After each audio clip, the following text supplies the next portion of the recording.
All right, so this is my autism diagnosis story in brief. Starts off, I would argue, in second grade when I'm diagnosed or I'm assessed for all sorts of things, and they suggest an ADHD diagnosis, and my family rejects. I'm identified for GAL programming. That's relevant because I've observed that a lot of folks that were in GAL programming as kids wind up being late diagnosed autistic people. You can look around on the internet, you'll see that's a pattern. So there's that. And then I was a rebel, very persistent or pathologically demand avoidant, or I would say a persistent drive for autonomy all through elementary school, middle school, and high school. Teachers could not control me. You could not tell me what to do. But if you were relational, if you supported autonomy, belonging, and competence, you had me. And it always, those were the teachers that could get me.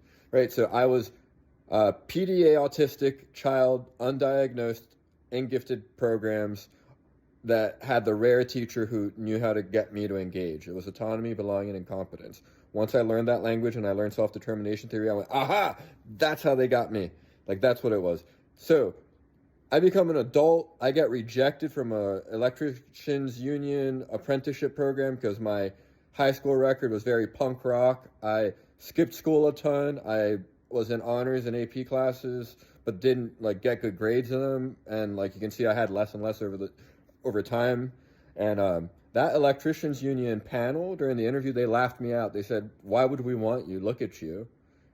Like, you're doing what you want thing isn't going to work in the adult world. And they said something like that to me. They said, you need to get your act together, kid. Like, you're not a kid anymore. And that was when the mask seed was planted. And I masked and I masked and I masked until about 34. I started to have issues at work because keeping my thoughts and my opinions to myself and just doing what I was told was impossible. And I kept getting into trouble because I kept doing what I want in a way, like professionally, doing what I want in line with best practice to support kids. But my way of communicating it was too much, and I got into trouble. And eventually I was diagnosed with clinical anxiety, and I was in therapy for that.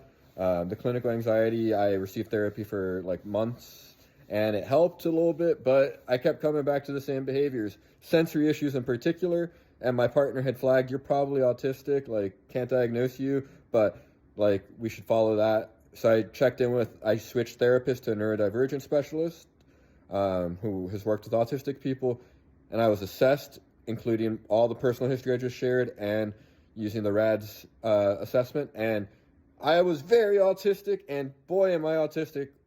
I'm very autistic, very verbal, but I